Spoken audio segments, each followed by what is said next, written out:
comes.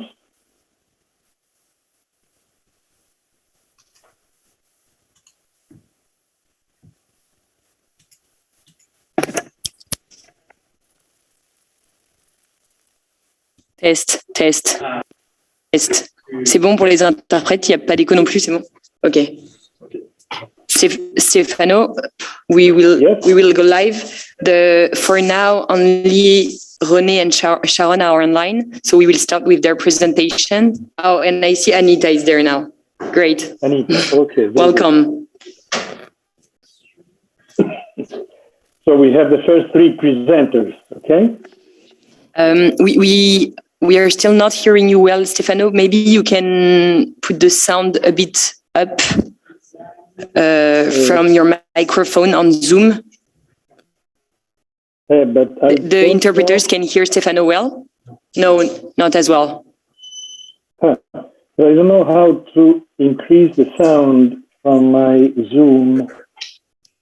We will show you how to put up the volume. We are sharing screen now, so you can click on your microphone and then audio settings.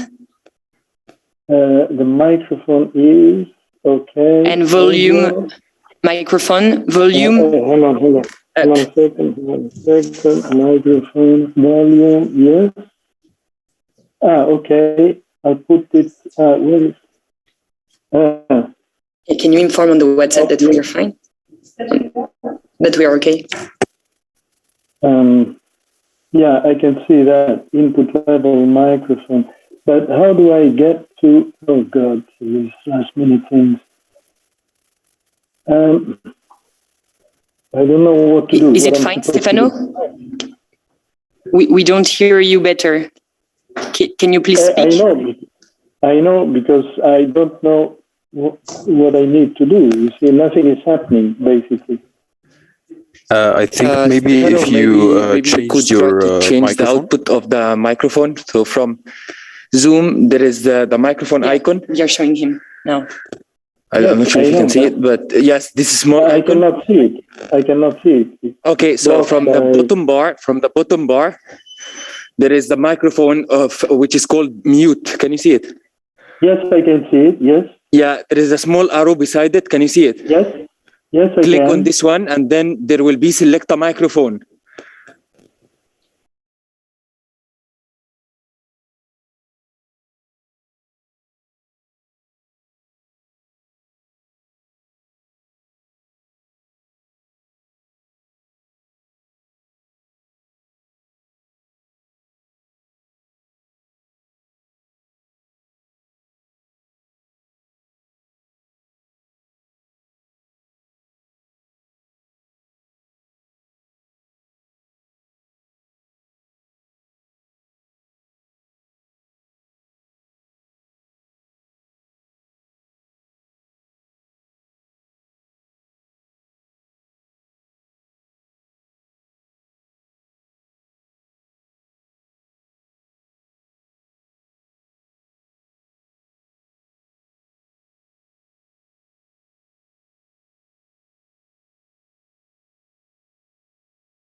I'm the chairman of the International Association for Water Law, also known after its acronym AIDA, and I'm here to moderate this session. We have lined up a fine panel of high caliber speakers, some of whom I have the privilege of knowing personally, who will address a range of topics under the heading of this particular session, spanning, a number of issues, a number of aspects, some of which actually reach out, to my mind, to the rather more unconventional, perhaps, angles of the topic. I'm sure I myself will learn, and I'm eager to learn from the presentations that will follow in this session. And without further ado, I would like to introduce the first speaker on my list, who is Ms. Renée Martin-Nagel. Renée is the president and CEO of the Ripple Effect Consulting Company, and a globally recognized, well-known water expert and scholar whose work spans from surface water to groundwater, from unconventional water resources to climate change, oceans, and biodiversity. Renée, you have the floor. Thank you, Stefano. And welcome to everyone. Thank you for attending our session.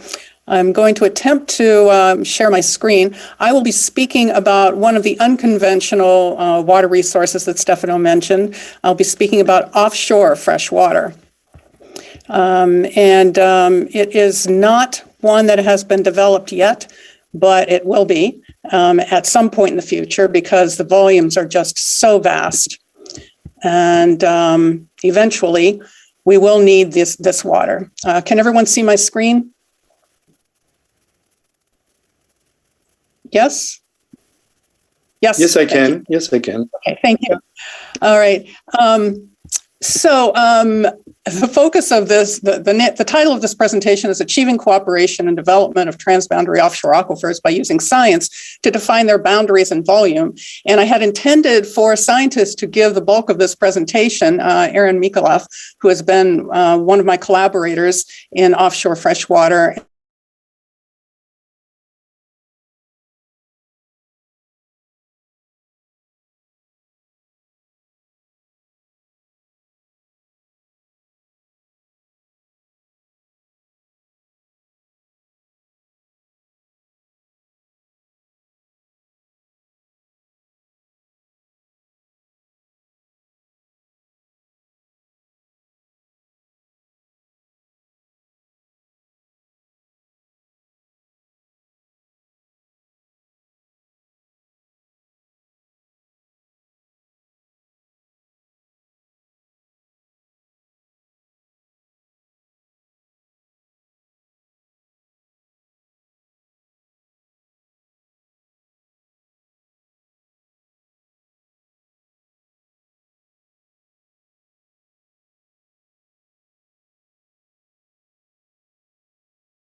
Thank you.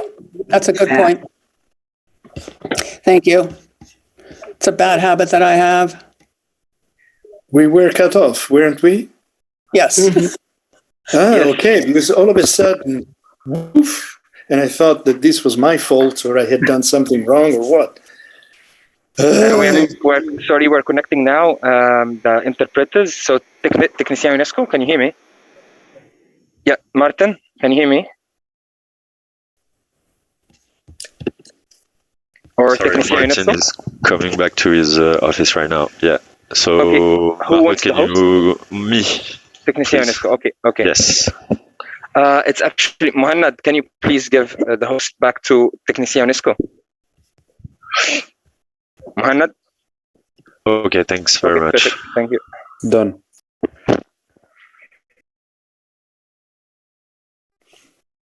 Tell me when to resume. And remember to put it on presentation mode.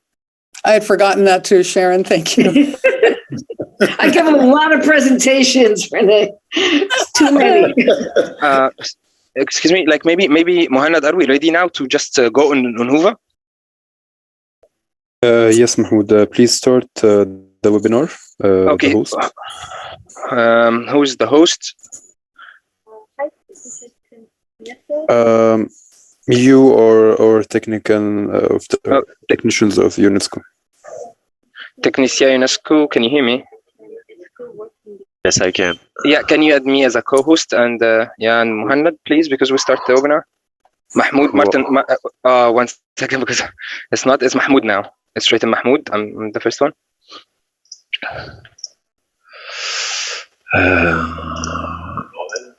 Il y a quelqu'un qui a... Okay, thank you. So I'm starting the webinar, guys, now. Okay, Mahmoud, please give access to our people to record locally. Okay. Yes, please. Khalid, and who else? Sorry, is there any problem? But I can see just a part of the screen, not totally, not the whole screen. I don't know if it's my problem or the problem of the system. That's how it is for me too. You have the same problem. Yes, okay. I do. Okay, maybe Renee, if you can stop sharing.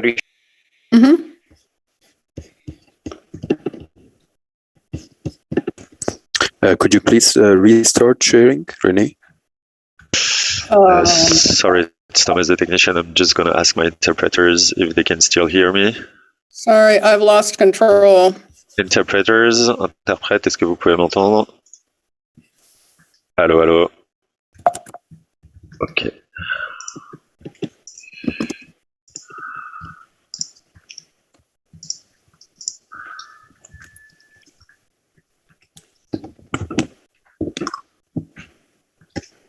Okay.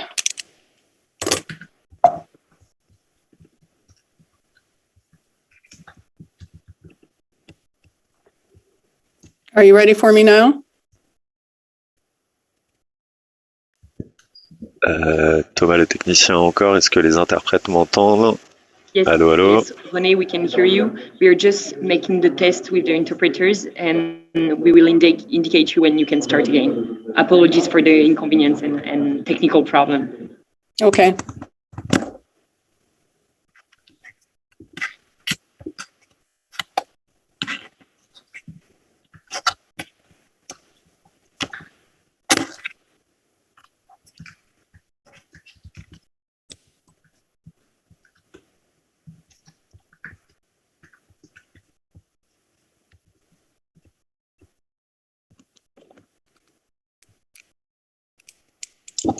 Thomas, tu me dis ce qui se passe avec les interprètes, s'il te plaît?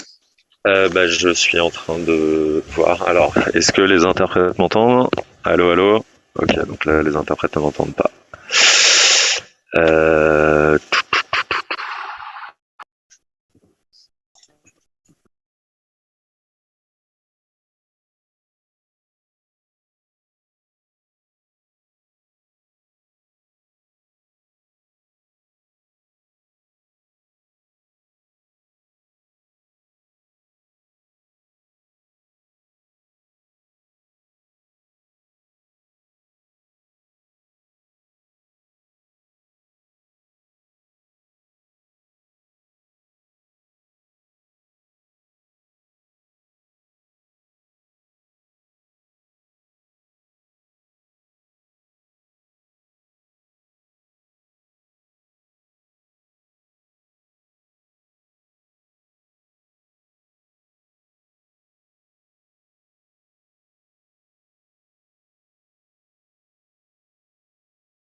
due to water stress.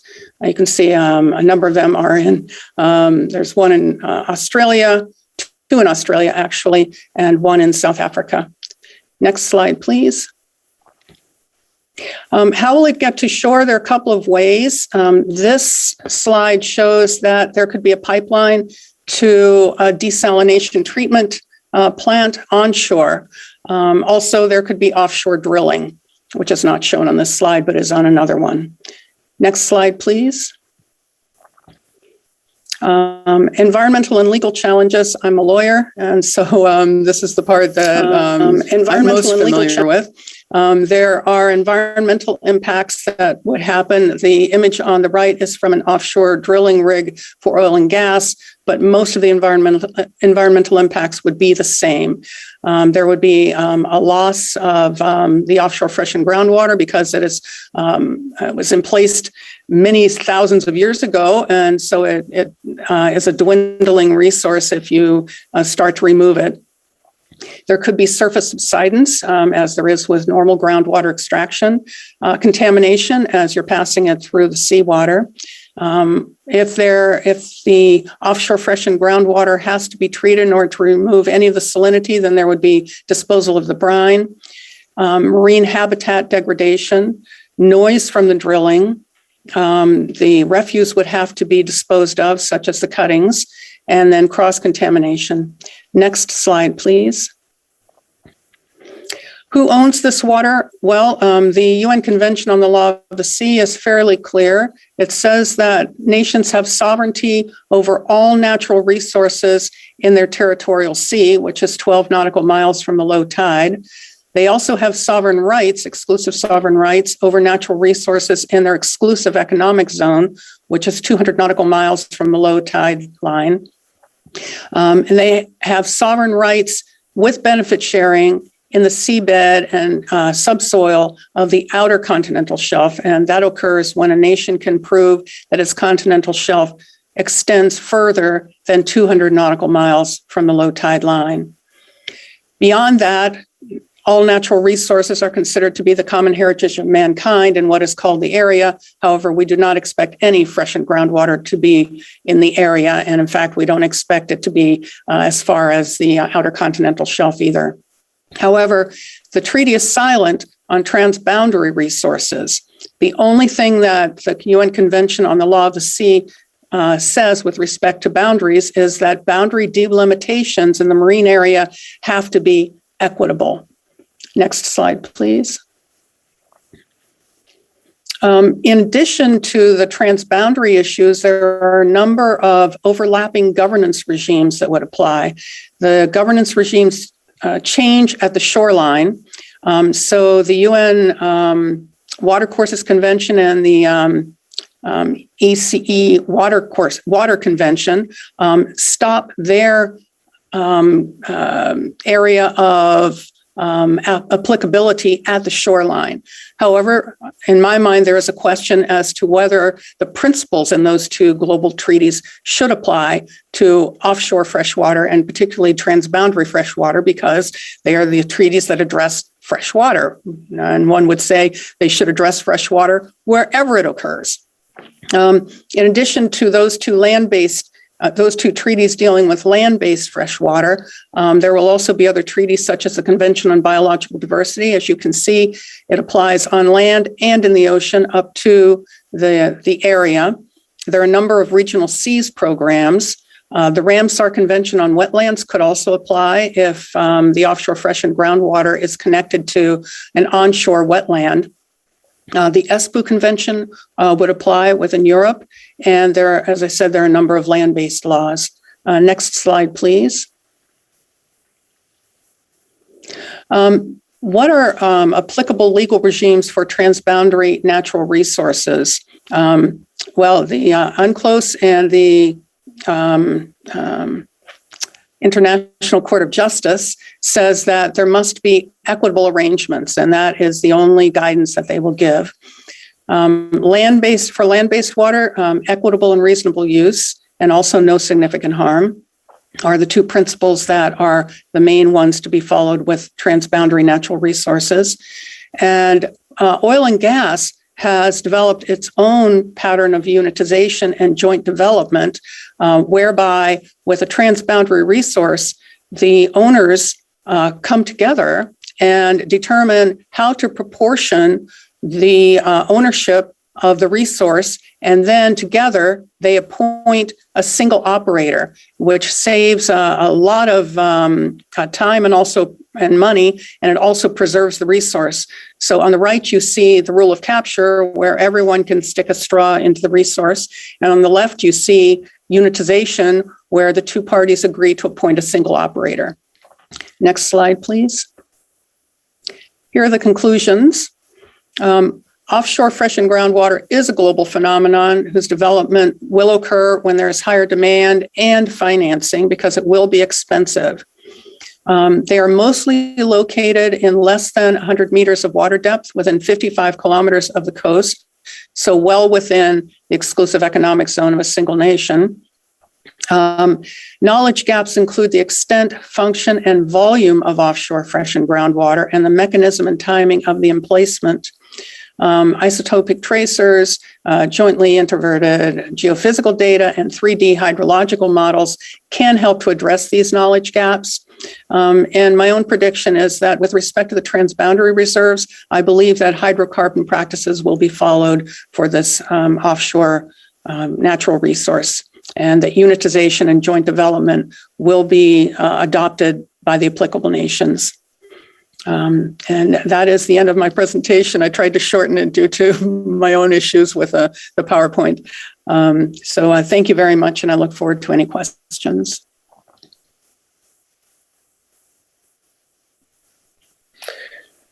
Thank you very much, Renee. I'm trying to, let's see. Okay. Thank you very much, Renee. This is one of the, I would say, the esoteric, perhaps, dimensions of our topic. So next comes a presentation by Professor Sharon McDowell of the University of Arizona. Sharon is the director of the Water Resources Research Center and professor of environmental science at the University of Arizona. Sharon, you have the floor. Thank you very much, and good morning from Tucson, Arizona in the southwestern United States. I think I should be able to share my screen, and hopefully you are seeing my presentation in presentation mode. Is that correct, Stefano? Yep, I can see it. Okay, very good.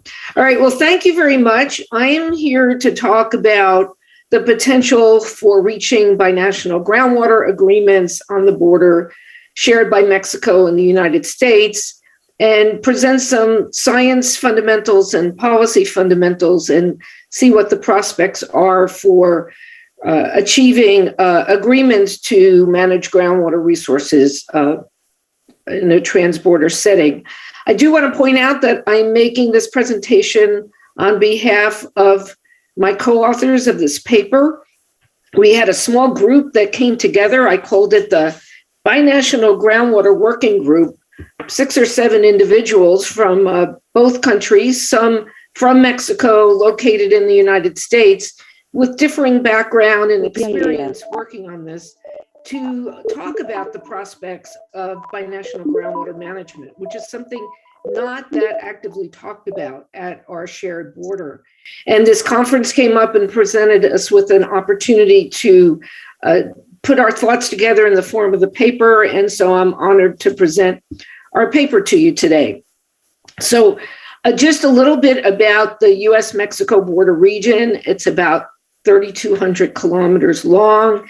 It's an arid zone of North America where climate change is having impacts, warming, changing precipitation patterns, and there's a lot of uncertainty about that. There are 30 aquifers that have been identified, or more than 30. Co-author Rosario Sanchez, I think, will be talking about her work on identifying the aquifers later in the conference. There's a border population of more than 15 million people.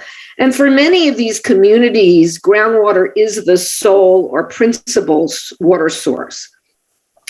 Some of the aquifers are subject to binational study, but not binational management.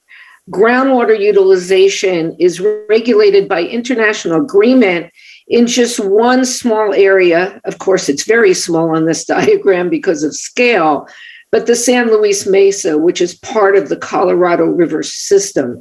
And I'll say a little bit more about what that's related to. But otherwise, there is no mechanism, there are no frameworks for groundwater management in the binational setting. And the setting is complex institutionally and legally. And I want to know that I have a lot of words in my presentation because this is an international audience. And if the slides are posted, if maybe I skip over some things, you can go back and look at the slides or the paper. So my slides don't have as many photographs or maps as they usually do. I thought it might just help with conveying the information. So we have asymmetries in the way groundwater is governed within each nation. In Mexico, it's very centralized.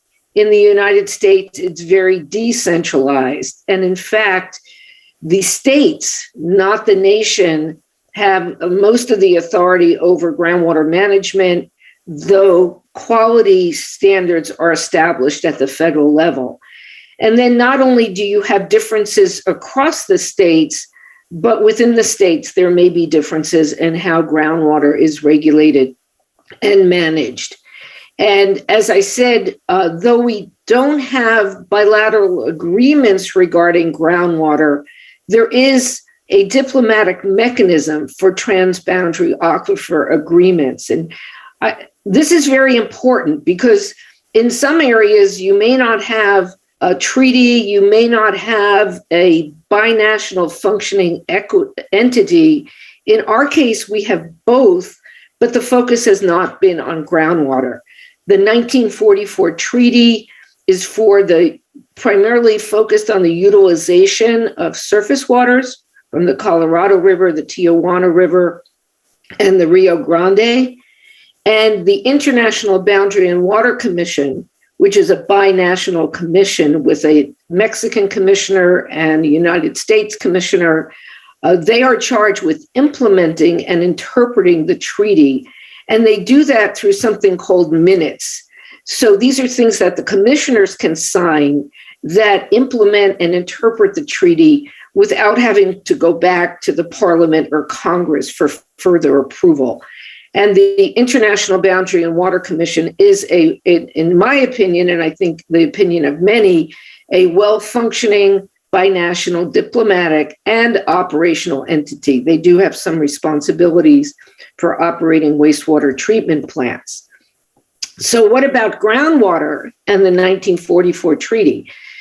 The treaty did not address shared aquifers, but it did have a mention in Minute 242, which was adopted in 1973, that explicitly mentioned groundwater. It settled a longstanding dispute over Colorado River salinity, and it regulated groundwater extraction in that little area I pointed out on the slide with the map.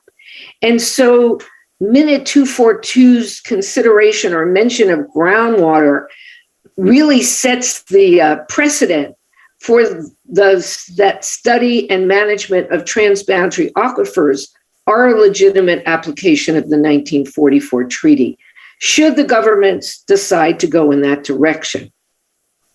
Now, since 1973, no agreements have been signed, but there have been some binational scientific studies undertaken, and this is where the science comes in through the Transboundary Aquifer Assessment Program.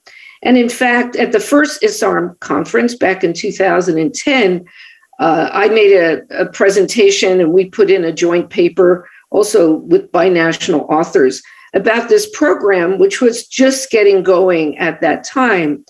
And since then, over the last decade plus, some binational studies have been done. I show on the right-hand side the cover of a binational study of the Transboundary San Pedro Aquifer, which spans the border southeast of where I am here in Tucson. And it is a fully bilingual study. All the maps are bilingual. It was accepted and adopted by the International Boundary and Water Commission. But the existing efforts on the science have been somewhat uneven and haven't, by their very nature and design, extended into management. Any management that's occurred has really occurred in local, non-formal, decentralized kinds of ways. So just want to mention, because this will come up probably throughout this conference, the UN draft articles on transboundary aquifers. They are still in the draft stage. They've not been adopted, also in quite a long period of time since they were first drafted. And I did want to mention that this cooperative framework that is governing this Transboundary Aquifer Assessment Program is consistent with 3 of the UN draft articles, most notably recognizing the sovereignty of the aquifer states. It does not require the aquifer states to do anything, meaning that that's cooperative framework. There's a general obligation to cooperate, and there has been cooperation through binational teams through this Transboundary Aquifer Assessment Program. And Article 8 of the draft articles talks about regular exchange of data and information. And this has been very important to the work that's occurred along the Arizona-Sonora portion of the border, where we've produced that one study and another one is almost complete. And that exchange is very important to avoiding what has been the case, where maps extend from the north to the border and then from the south to the border, but they weren't harmonized. And this effort has worked at harmonizing the data and the mapping. But the success of the Transboundary Aquifer Assessment Program has been uneven. And this is a photo here of the signing on August 19, 2009 of this cooperative framework. And it's not a requirement that these binational studies been done. It's more of an enabling framework below the level of a minute. It didn't rise to the level of something that would be signed by the commissioners, but by their principal engineers, so therefore with the approval of the commissioners. But it's not a binding agreement for action, it's more of an enabling agreement. So what about the path forward?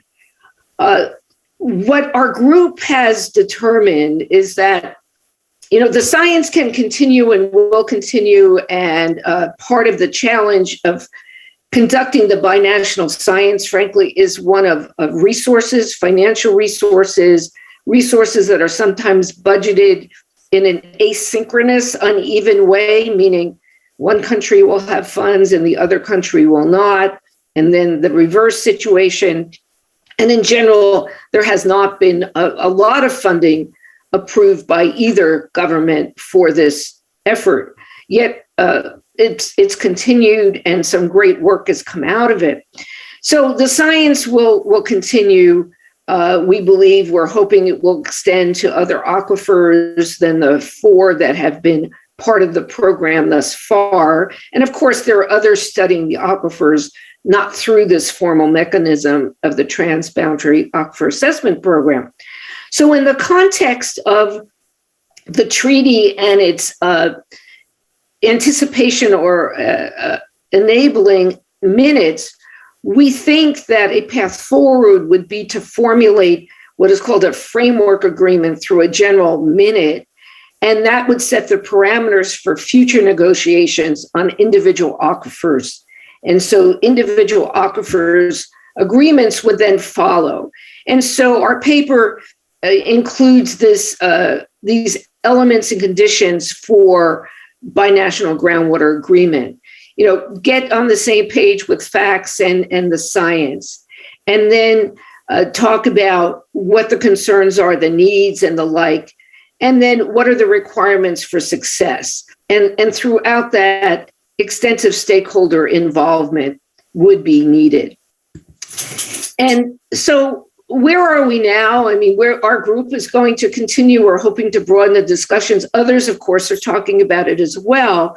We recognize that achieving a framework agreement will be challenging, but we've seen that the International Boundary and Water Commission has established processes and dialogues that are inclusive of multiple viewpoints and stakeholders from both sides of the border, particularly for the binational Colorado River Basin.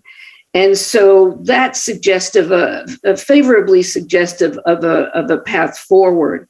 And we've observed that these binational relationships have matured and can continue to mature. So we do see the potential for establishing transboundary groundwater management discussions in a non-conflicting environment and thereby paving the path forward. And so I put in the glass half full, focusing on the optimistic part rather than the pessimistic part. But a challenge really remains of prioritization, meaning prioritizing the work on groundwater. And so we're hopeful that there will be more formal involvement of the International Boundary and Water Commission and the cooperating entities, more incorporation of the science so that we can work toward these groundwater agreements. And I've put up some links to some resources here where you can find much of what's been produced and some additional information on what's going on along the border generally. And want to acknowledge funding through the U.S. Geological Survey and the U.S. Congress for some of the authors of this paper. And I invite you to contact me anytime. So thank you very much.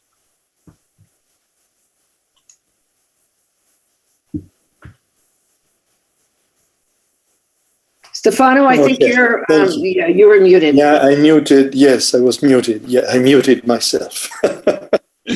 Thank you very much, Sharon, for this very, very intriguing, interesting, challenging to me account of, what's been going on, on shared groundwater issues along the U.S.-Mexico border. It's a long story that has been going on for many years, and thank you for this, at the same time, update and insights, and vision perhaps for the future.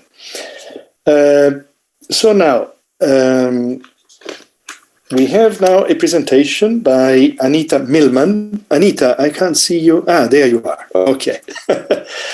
Anita, welcome on board. Now, Anita Millman is an associate professor in the Department of Environmental Conservation in the School of Earth and Sustainability at the University of Massachusetts in Amherst.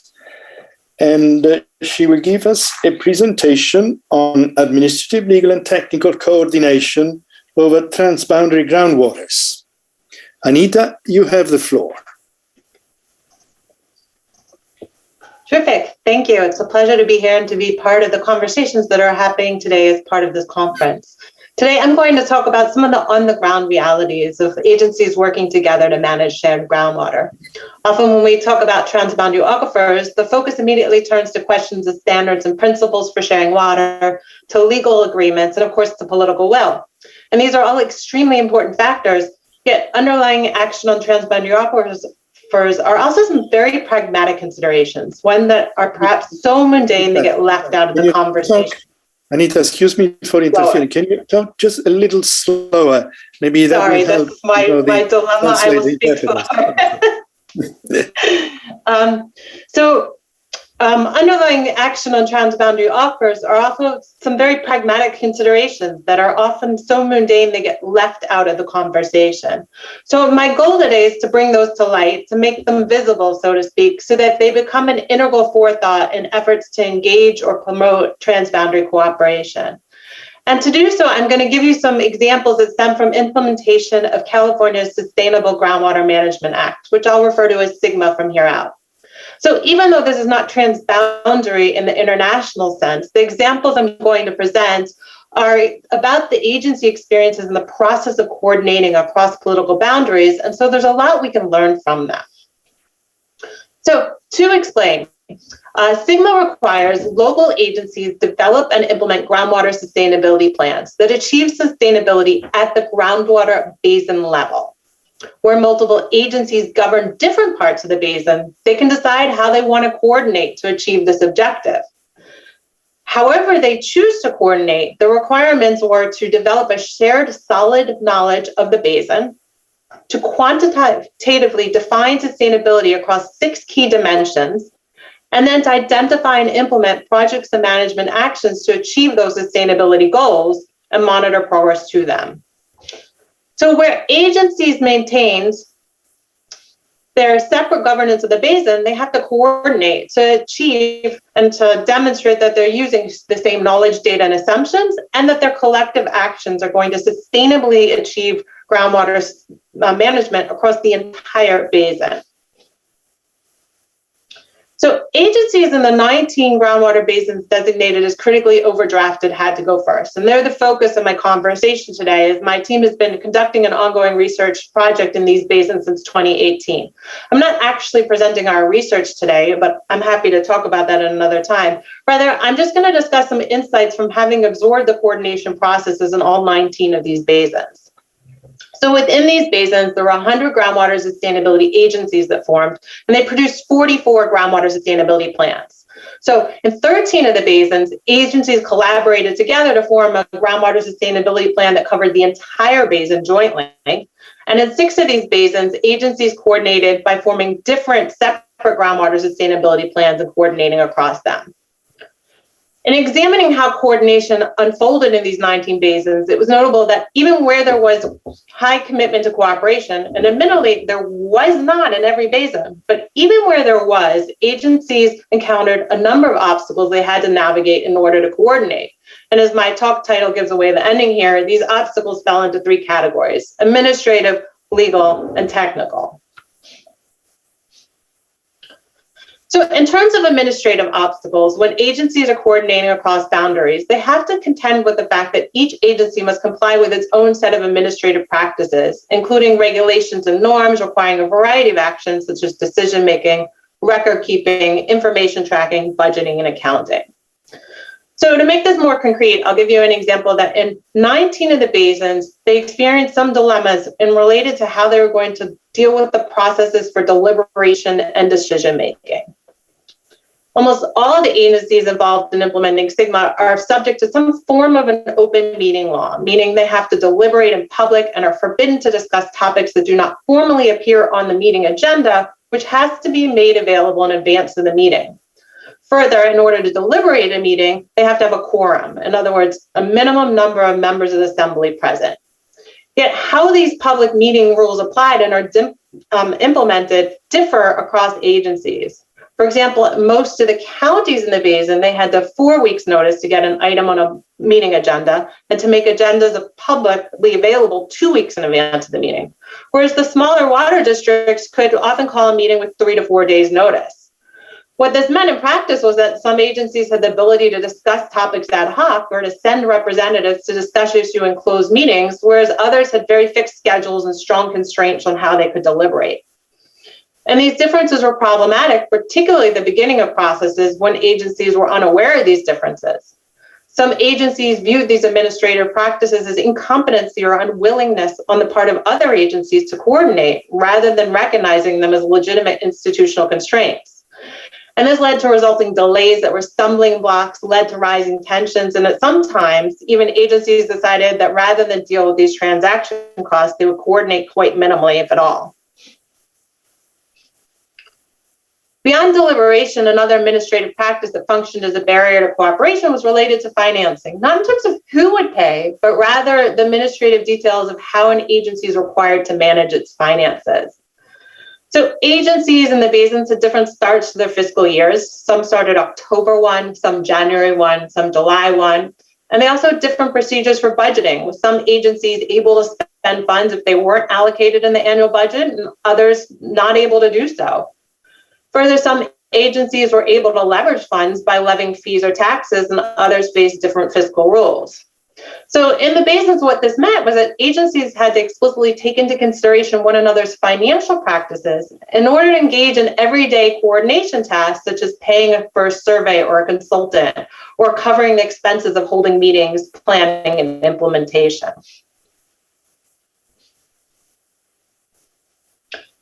In addition to navigating diverse administrative practices, agencies coordinating oversharing groundwater also need to work within the legal jurisdictions and authorities, as well as the legal responsibilities of each of the agencies involved. So here I'm not talking about the formal agreements the agencies would enter into with one another, but rather the issue of what an agency itself is able to or not able to undertake. So, for example, in discussing their coordination decision, agencies frequently mention the need to avoid being sued by their own constituents. So here, primary concern of agencies was that their efforts to coordinate across their boundaries was going to be seen as insufficiently meeting the obligations to their own agency's primary mission. Some other agencies worried that their own constituents would sue them for agreeing to pumping restrictions or to levying fees in an effort to curtail pumping within the basins, when the goal was to provide benefits to the basin as a whole rather than to their own service area. And their concern was that if this went to the court, an agency might not be able to legally define or justify its transboundary coordination under their charter, or even if they could justify the decision, the cost of a legal trial will be both financially burdensome and damaging to an agency's representation. Another common concern was about overstepping one's own legal boundaries. Some agencies were concerned that basin-level coordination had them treading on the jurisdiction of other non-water agencies in their service areas. So, for example, several water districts explained that they didn't have the authority to address land use planning or to address building permitting, even if that was needed to address groundwater. Other agencies explained that they were bound by other laws, such as endangered species, wetlands protection, or decisions from prior court cases, and those other laws limited their flexibility to engage in coordination across the boundaries. Lastly, agencies had to contend with a number of technical challenges to coordination, particularly when developing shared understandings of current and future expected states of the groundwater basin. Here, there were two common challenges that occurred. One was interoperability and the other epistemology. Interoperability, I think we're all familiar with. It refers to the technical capacity to exchange and make use of information. And in the transboundary context, interoperability problems stem from the fact that data are collected and maintained by different agencies to meet their own specific needs. So this can result in data being collected, stored, or described using very different methods and protocols. In each of the 19 basins, agencies had disparate quality and quantity of data, and clearly this is problematic, especially when water levels were measured at different months of the year by different basins.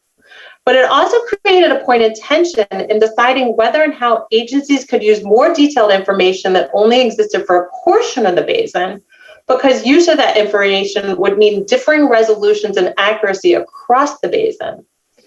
So many agencies that had the detailed data disagreed on principle with being asked to use more rudimentary data or simplifying assumptions and estimates to evaluate the basin as a whole, because empirical data existed for parts of the basin. But agencies without the data were concerned about the use of more detailed information and what that would mean in terms of future data collection. Interoperability overall is a large concern, but it's one that with enough resources, time, funding, and people could generally be overcome. The more difficult challenge in terms of technical ones were epistemological or related to ways of knowing. Groundwater requires interpretation of complex information, and oftentimes multiple analysis interpretation methods can be used for making sense of empirical data. And agencies and individuals within them may have differing underlying perspectives on the proper methods for sense making. So, for example, in one basin, agencies had ongoing differences related to the question of how to interpret water level data. At hand was the decision whether to use statistical methods that examine observational data using correlations and variance versus groundwater simulation modeling, which analyzes the data by calibrating equations that represent underlying physical processes.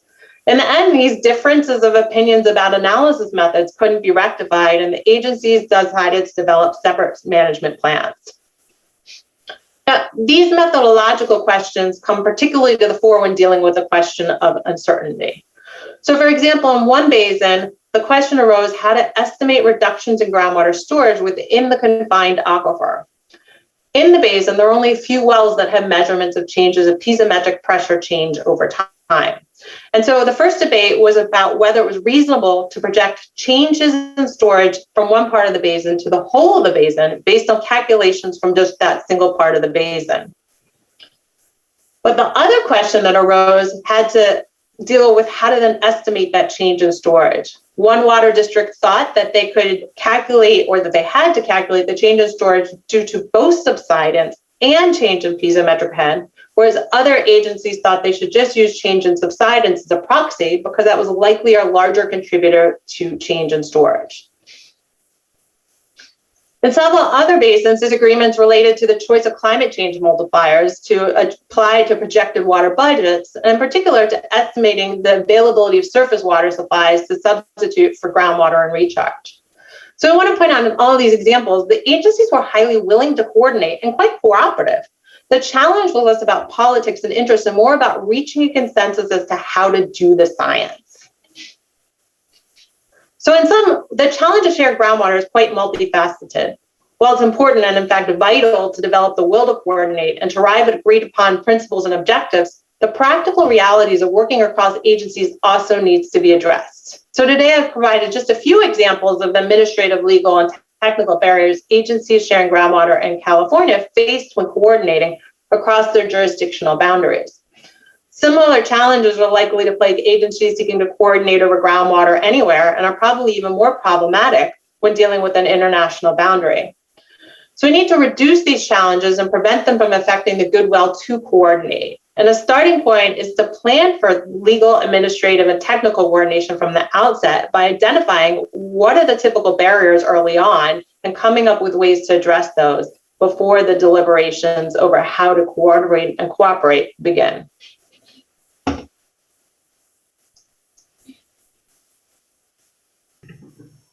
Thank you. Okay. Thank you very much, Anita. Thank you so much for this very intriguing presentation. I'm familiar, incidentally, with the Groundwater Sustainability Management Act of California, and I've been always wondered, my goodness, how, has it been implemented? To what extent? With what problems? And so what you've told us, what you've illustrated to us, besides its value to the discourse about transboundary groundwater governance, is quite relevant also in the context of, to my mind, to my viewpoint, also in the context of implementation of a complex instrument, a complex legal instrument, domestic, but crossing several boundaries, administrative boundaries, anyway, inside the state of California. And it makes a very interesting and telling story, which is not easy to find in the literature. So the story about implementing these complex legal mechanisms, for groundwater management is not easily available, and so it's, I've been all the more intrigued, let alone, the value of what you have illustrated to us in the context of a transboundary, because as you yourself, noticed, when it comes to a transboundary aquifer shared by sovereign nations, obviously the order of magnitude of the complexities that you've illustrated is, quite a lot higher, but all the considerations you've made are still quite relevant. So thank you very much for this, intriguing and thought-provoking presentation of yours. Now I have on the program Ricardo Hirata, who will illustrate the Guarani aquifer system experience. Ricardo is the director of the Groundwater Research Center at the University of Sao Paulo in Brazil, and full professor at that university. Ricardo, the floor is yours. Okay, thank you very much, Stefano. I try to share my screen, if you have any. Okay.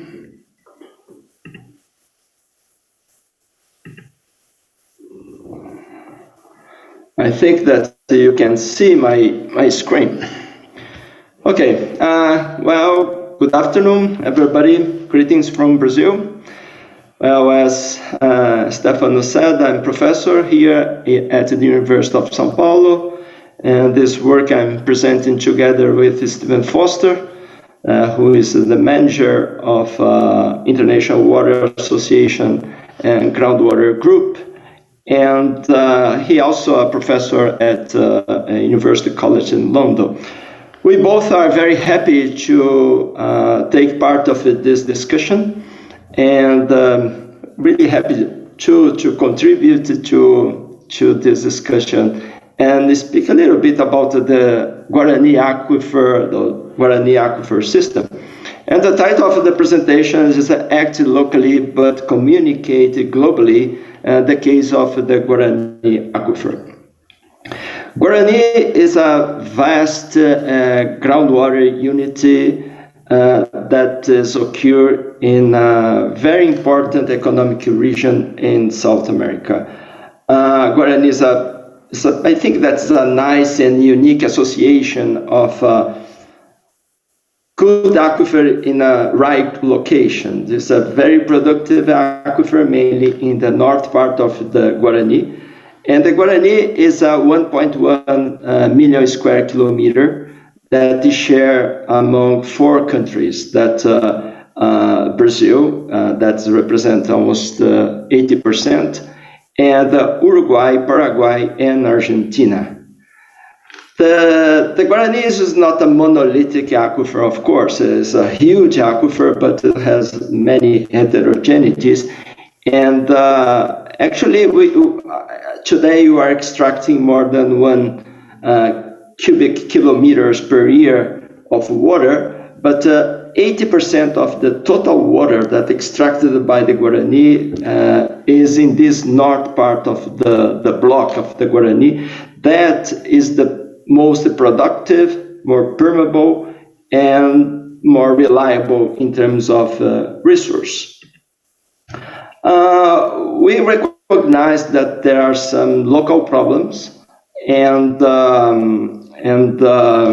problems of overexploitation and contamination, but we can say that the Guarani is still an underutilized system. Hydrogeologically, Guarani or gas is a sedimentary sandstone aquifer, weakly cemented, with the average thickness from 200 to 400 meters. And as I said, that's a very permeable material, mainly in the North Block. And but in the south part of the Guarani, mainly here in Argentina, the water quality is not good. Here in the central part, we can find a very potable water, very low salinity, but is increasing salinity in some parts. Here is one place that the water is really, really saline. Another characteristic of the Guarani that it is covered by basalt, sometimes more than 1,000-meter basalt. It means that the 90% of the Guarani is strongly confined. The aquifer, definitively, Guarani is a storage-dominated aquifer system with a very low flow and a very low recharge. And also another characteristic that the Guarani is the age of the water. The water is a very old water under its large confined zone that I said that comprises 90% of the area. Below the basalt, 70% of the water is probably older than 10 to 20,000 years. It means that's a fossil water. And the recent dating using krypton indicated ages of 831,000 years. It means in one point here, distant just 250 kilometers from the outcrop, that is the recharge of the Guarani.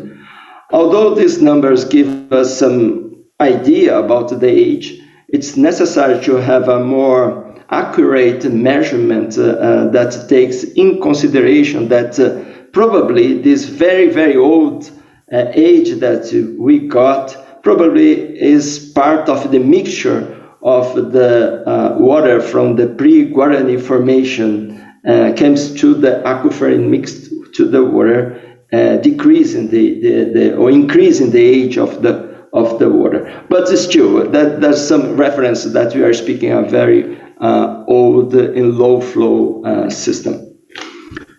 Well, the Guarani aquifer system was one of the few aquifers globally speaking with a formal agreement for its transboundary management.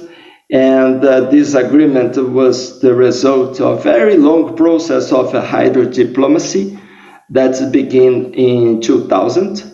And we can distinguish 6 phases in this process. That's in the very beginning, in the 1970s to 2000. But the most important period for the knowledge or for the development of the Guarani occurs during from the 2003-2010, when it was launched the Environment Protection and Sustainable Integrated Management of the Guarani project, that GASP, that was founded by the Global Environment Facility Chief, and 2 main results from this period. 3 actually. One is the acknowledgement of the aquifer. I think that now we have a much better understanding of the system. The second, the preparation of a strategic plan, action plan, the SAP, and the Guarani Aquifer Agreement. Okay, and the following years, we had some up and down in this relationship, but this agreement was only ratified by the 4 countries, the Paraguay, Brazil, Argentina, and Uruguay, just in 2020. It means 10 years after. Well, more recently, we have a new Guarani project that this project was launched, and I hope now it's possible to get a more smoothly way in terms of its development. It means that there's a very long story that the Guarani diplomacy has been a very long pump road that, well, we have learned a lot about this aquifer. Well, during the gas project, the Guarani Aquifer project, and other studies that is in different countries, it was possible to identify some problems. The first, the extraction of fossil water or fossil aquifer, that in some places, in cities like Bauru, São José do Rio Preto, that is just to mention 2 big cities in Brazil, we experienced the gradual lowering of the potentiometric level, some places 1-2 meters per year. That's because of this aquifer is a very tight classic model. It means that no recharge, and expected to get this problem of the lowering of the potentiometric level. Contamination, but just related to the unconfined outcrop zone because of the basalt, the rest of the aquifer the vulnerability is really low. And interferences among wells that are causing an increasing in water cost, deepening of it's necessary to get more deeper wells, and loss of the efficiency, particularly the case of the Ribeirão Preto, that is a city fully supplied by the groundwater. Actually is the biggest city in terms of demand of water, using completely Guarani aquifer. But during this project, it was possible to identify some potential or regional problems, increasing irrigation of extensive agriculture area. That's particularly in Brazil, in part of Paraguay and Argentina, we have a very strong, very high-tech agriculture procedures, mainly in the west of the Brazil, close to the border with Brazil and Paraguay, Brazil and Uruguay. And that's if it's happened, it's happening. The process is increasing very fast, and in the future we expect us to get some more regional problems of decreasing of the water level because of the extensive and intense exploitation. Another problems that can occur in cities in different countries that share the same aquifer in borders. That's the case of these two cities. One side of the street is Brazil and another is Argentina. And you have some cities like this, like Rivera, in Santana do Livramento in Brazil, Concórdia, Salto, Uruguay and Argentina, Pedro, Juan, Caballero, and Ponta Porã. That is another. One side is Paraguay, another Ponta Porã. And that's in all this case, both cities using groundwater. And that is not a big, it's not observed big conflict so far, but with the development of the cities, it's possible to start getting some conflicts. Well, the problems observed in the gas are local. That's the one result of this project up to the municipal scale. It means that is really local problem and have been addressed locally. As I mentioned so far, we don't have any relevant transboundary conflicts that could compromise the use of groundwater or even treat the environment.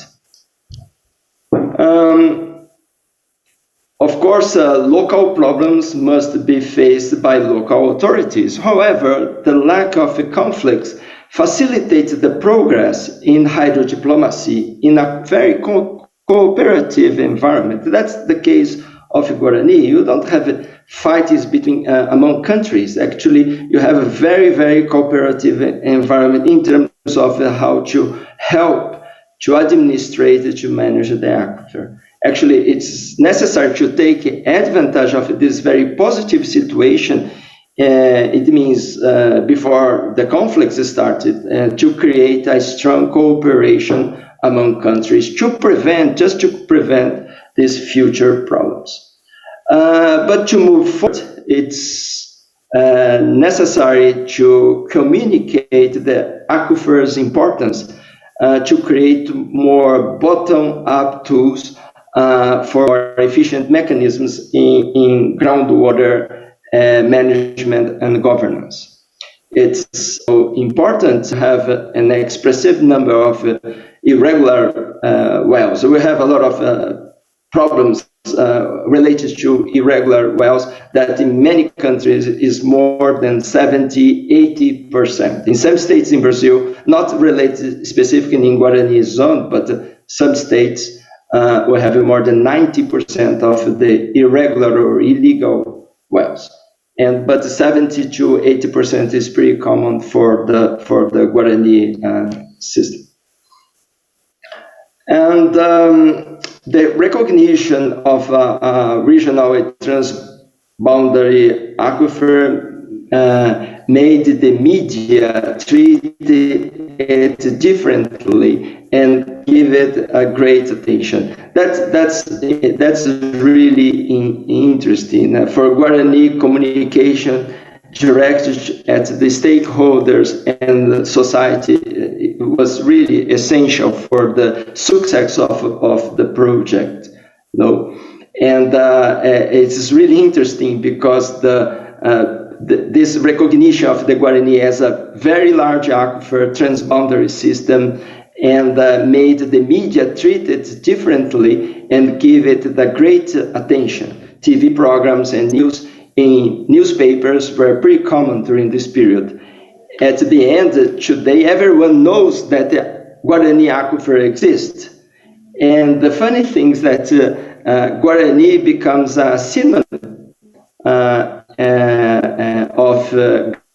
groundwater or aquifer. Everybody knows Guarani aquifer. Perhaps not everybody understands exactly what aquifer is, but everybody knows aquifer. Cross-border situations happens in a very in cooperation between different countries technicians. It means that we share solutions and not problems. All this process creates one term that is pretty common in the project, that means Guarani family, and we are very proud of this family. And also I'm proud to be part of this family too. Okay, thank you very much for your attention. And after that, I can answer some questions. Thank you very much. Thank you, Ricardo. Thank you very much for your insights on the Guarani aquifer, which is, a story that I know well. I'm familiar, but it's always, good and educating, educational, I guess, to hear out, the insights from those who have actually lived from within, this very challenging, intriguing story, a successful story, may I say. Now, we had next on the program a presentation by Angelica Mendoza, who, however, is not online for some reason. So we'll move on to the next presentation by Annukka Lipponen. Annukka is currently the chief specialist on water resources management with the Ministry of Agriculture and Forestry in Finland. And she used to be for many years with the United Nations Economic Commission for Europe, the Secretariat to the Water Convention. Annukka, welcome to this group, and please go on. You have the floor. Thank you very much, Stefano. So happy to be with you and other friends virtually, although not ideal, but good to exchange experience. Thanks for the introduction. I want to acknowledge for this work, this analysis of interlinkages between groundwater, land management, energy, and ecosystems in the Northwestern Sahara aquifer system. Also, a whole team of co-authors, notably Lucia de Strasser and Sarah Tuzi from UNEC and from Global Water Partnership Mediterranean, respectively, for lead authoring the reports from this study. Then also local expert team, analysts from the Royal Institute of Technology in Stockholm, and other GWP colleagues also, and the Observatory for Sahara and Sahel, OSS. So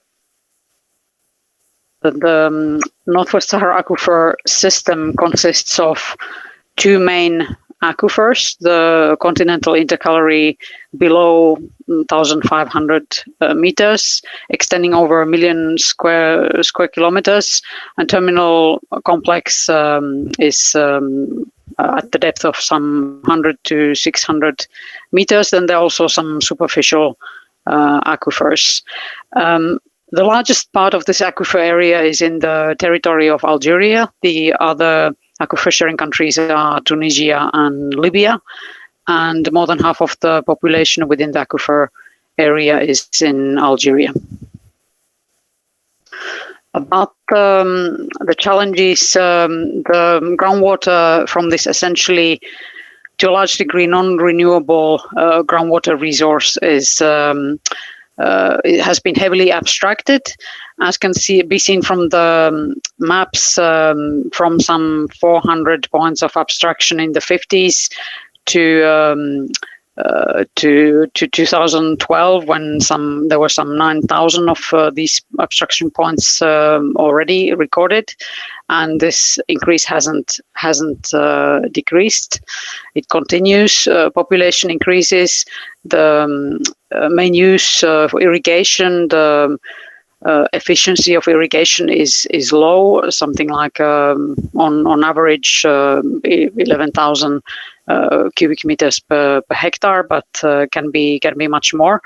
So and evapotranspiration is expected to increase. Temperature is on the increase.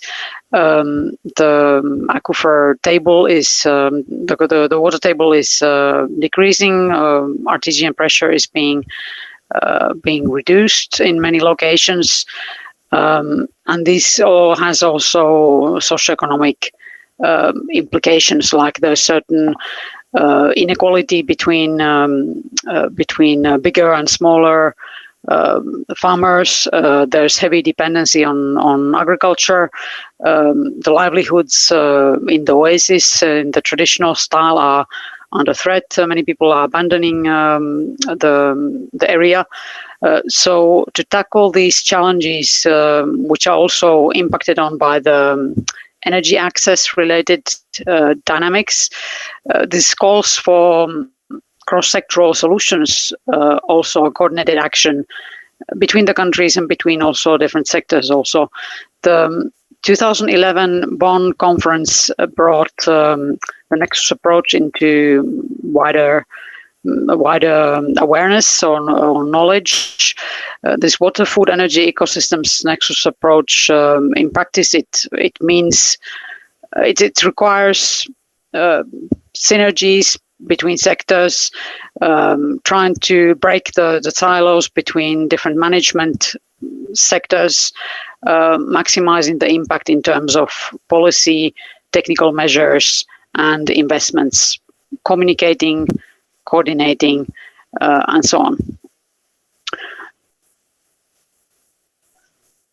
The process from this rather dense image, let me explain that the methodology applied for the first time to an aquifer for assessing this kind of nexus issues and solutions is from development in the framework of the Convention on the Protection and Use of Transboundary Watercourses and International Lakes.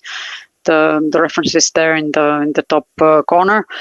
Essentially, with the support of Global Water Partnership Mediterranean, the Water Convention Secretariat in UNECE, and the OSS with Swedish SIDA's support, this transboundary multisectoral dialogue was carried out over a few years, involving 2 aquifer level workshops in Algiers and in Hammamet. And part of the work was done by analysts focusing on the issues that were identified jointly in a very participatory process involving authorities and stakeholders from the 3 countries, from all the different sectors, providing input at different stages, information, responding to questionnaires through interactive work. And this analytical work involved institutional and stakeholder study, but also then study of agricultural policy and practice and socioeconomic issues. But I'll focus here on part that maybe illustrates better this intersectoral nature of the work, the quantitative analysis that was done, starting from the issue of what's the total irrigated area in the region, what's the total water demand for it, if efficiency were to be improved, what could the impact be, how much energy does it require to pump groundwater for use, and since there are also these quality issues, heavily mineralized groundwater resource, in many parts, especially in the deeper parts, if desalinization would be used, how much energy would that require, and then what would be the least cost electricity supply option. Various data sets were used. The base, the reference base layer was irrigated areas, which was initially based on plant cover land use data, but then cleaned up and classified using sources of information to make sure that it represented as well as possible groundwater-based irrigation. Meteorological data was used also from various data sets, as were groundwater depth data, total dissolved solids data, data on the crop, main crops, date palm, vegetables, and olives. And these data sets were brought together in GIS and then computed using Python script at KTH. The irrigation water intensity was computed using different scenarios of irrigation techniques, considering the different crops. Normal surface irrigation with an efficiency of some 45%, improved surface irrigation 65%, and a very efficient drip irrigation some 85%. And then the energy demand for pumping was worked out using groundwater table depth data from these different provinces. And the same exercise was done also for desalinization using this level of salinity data, certain set thresholds. And for considering these different, comparing these different sources of electricity, the main source in Algeria and Tunisia is diesel powered pumps, and then in Libya the cheapest source currently is electricity from the grid, and currently the capital expenditure cost for a solar photovoltaic is at more than $1,000 per kilowatt. And but if this were to change, if the cost of photovoltaic would get reduced by 15%, it would already become the most advantageous, like the least cost option in some areas in Libya and in Tunisia. And if the costs were to further decrease by 30% from the current, essentially on the whole aquifer area, photovoltaic would become the least cost option. So this provides some insights, but also points at how some of these potential negative impacts need to be responded to. That or if this solar powered access to pumping, energy for pumping will increase. This will also require some efforts to improve water use efficiency and to also put in place conservation measures to avoid negative impacts from over-abstraction. In this Nexus work, we try to also develop communication material like this map that shows where the energy generation capacity currently is, where the groundwater-based irrigated areas are, what's the level of groundwater abstraction by province, what's the level of salinity, bringing this together.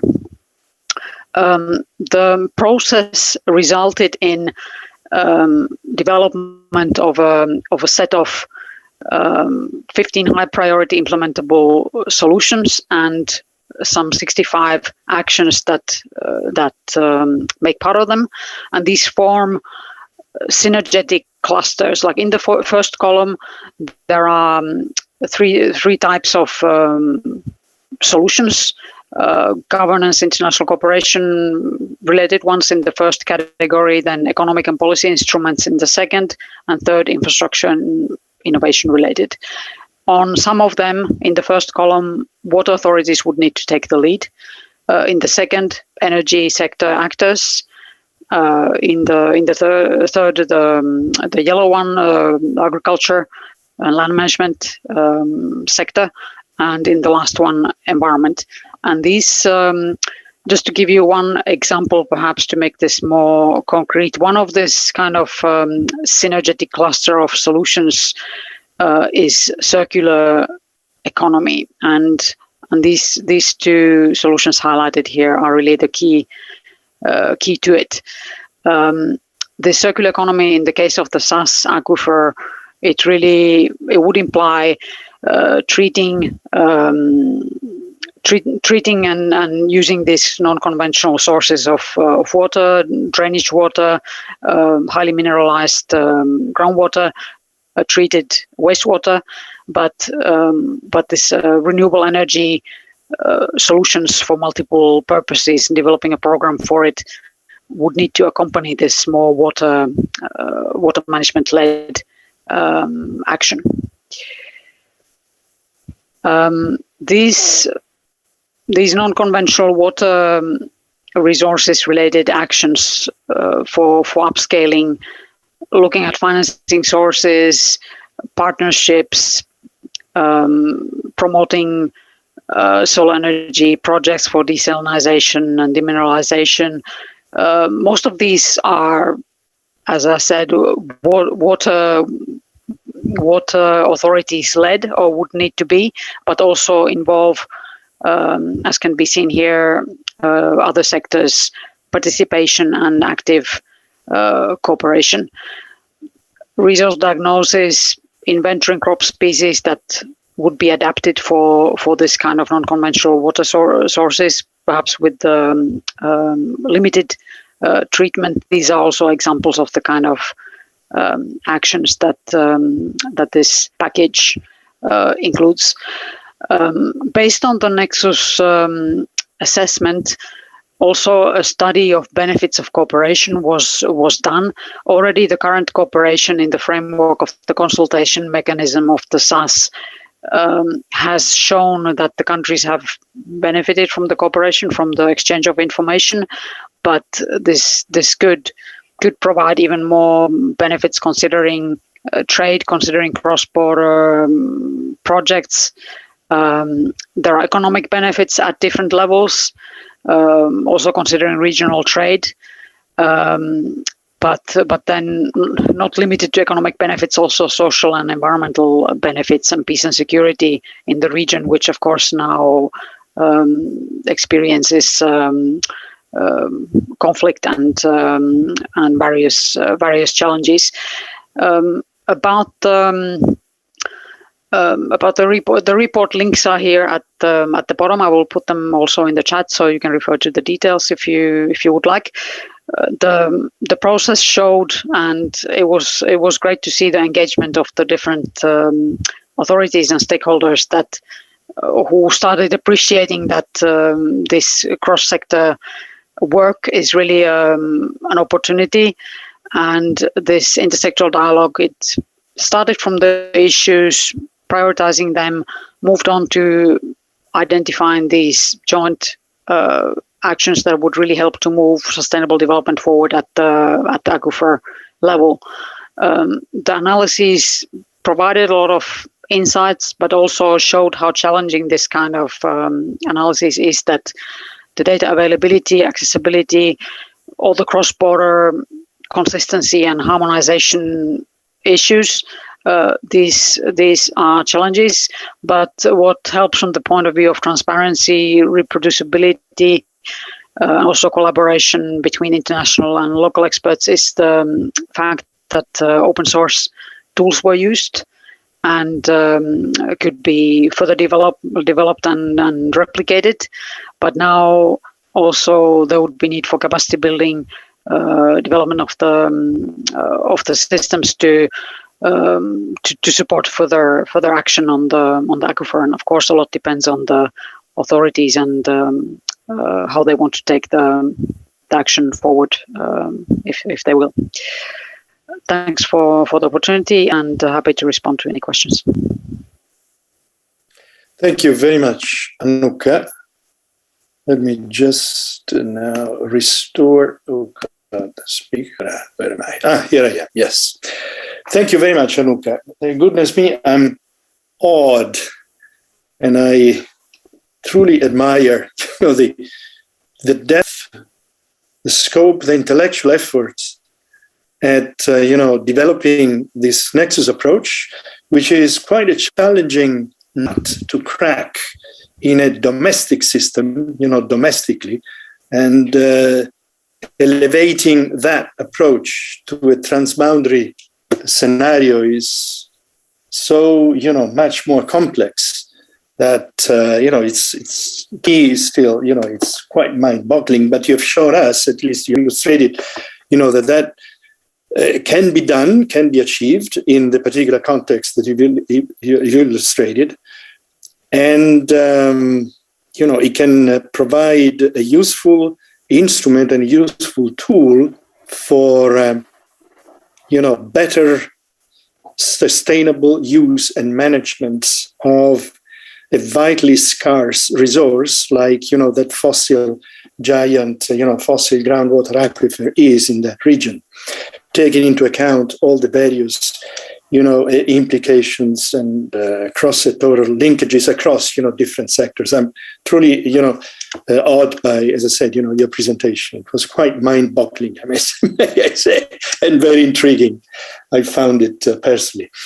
Now we have lost with Anuka, with Anuka's presentation. I think we are at the end of the presentations because I understand we have lost one presenter to cyberspace. Yes. Angelica Mendoza unfortunately could not, link up and join this event. So I guess we have some time, although we are at the very end. But nevertheless, we started, late. We had a few problems at the beginning. So there is time, I believe, for some questions and answers. There is actually, I don't know if I see. Yes, I see a couple of questions here, but. There is one and two questions, but then addressed to the speakers, so the speakers may look them up. But prior to that, I saw sort of a number of questions that were raised early on, and that addressed the issue of essentially they boil down to what the role of local knowledge and traditional knowledge is in the context of transboundary governance, transboundary aquifer management. I don't know if any one of you speakers would like to address that question. It has been raised, the point has been raised by a number of participants in this session, so I'm bringing it up to you. So if you want to chew on it while maybe I would say something on that. I don't know if Anita would as well, based on some of the experience in California. What I want to say is that as I'm participating in a panel on Wednesday morning, Paris time, on challenges to governance in transboundary setting. And I only have 4 minutes for comment there and then questions. And I've been still debating whether to bring up the issue of sovereign indigenous nations, tribal nations, who have sovereignty over their water resources And so their shared borders within states in the United States or within other countries are also trans-border resources. And my water center just sponsored a conference, our annual conference on indigenous tribal water resilience in a changing environment. So my answer is, giving that backdrop, is that it's very relevant to talk about the different perspectives and knowledge of the different people involved. And that includes sovereign indigenous nations and others, often who have not been part of the discussions.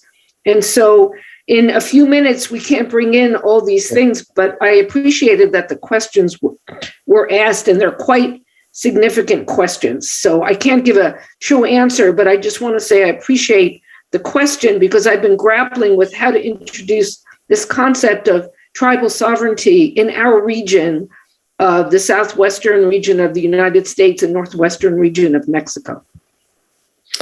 Thank you, Sharon. Anybody else wants to comment on this issue? Yes, Anita.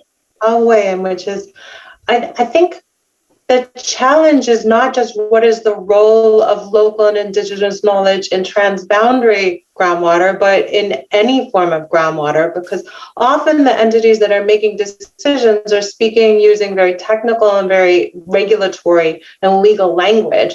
And the question is, how do we bridge the boundaries such as those two different types of conversations or two different ways of speaking with one another can actually be engaged? And so in California, the groundwater sustainability agencies have been working to reach out to the local populations. And what they found is that they're speaking when they're talking about sustainability management criteria, when they're speaking about yield, when they're talking about the ways in which they're calculating water budgets, it's very difficult to have that conversation with the public and with people that don't use the same language. And so part of the ways I think that we have to address the challenge of bringing that into even the international or the cross-political boundary method is thinking about how to have representation and inclusion of those people in the deliberative forums, which involves some form of taking time and resources to develop the ability to communicate across them so that the people with their local knowledge understand the ways, not fully, but in some ways, the ways in which the decision makers are speaking knowledge, and the decision makers themselves go around and have an understanding of the way the local entities talk about it. Within some of the basins in California, they did field trips, and they took the decision makers to the local meetings rather than trying to bring local meetings and local people to the governmental meetings as a way of trying to have that conversation and learn about one another's ways of thinking and ways of knowing. Thank you, Anita. I have now, I don't know if the speaker looked them up, but there are a couple of questions. There is one that I can't quite make out, but there is a question addressed to Anouk, and the question is, Anouk, I don't know if you Anouk. Dr. Liponen, very nice talk, thank you. Is there any open access groundwater level data in the Northwestern Sahara Aquifer system?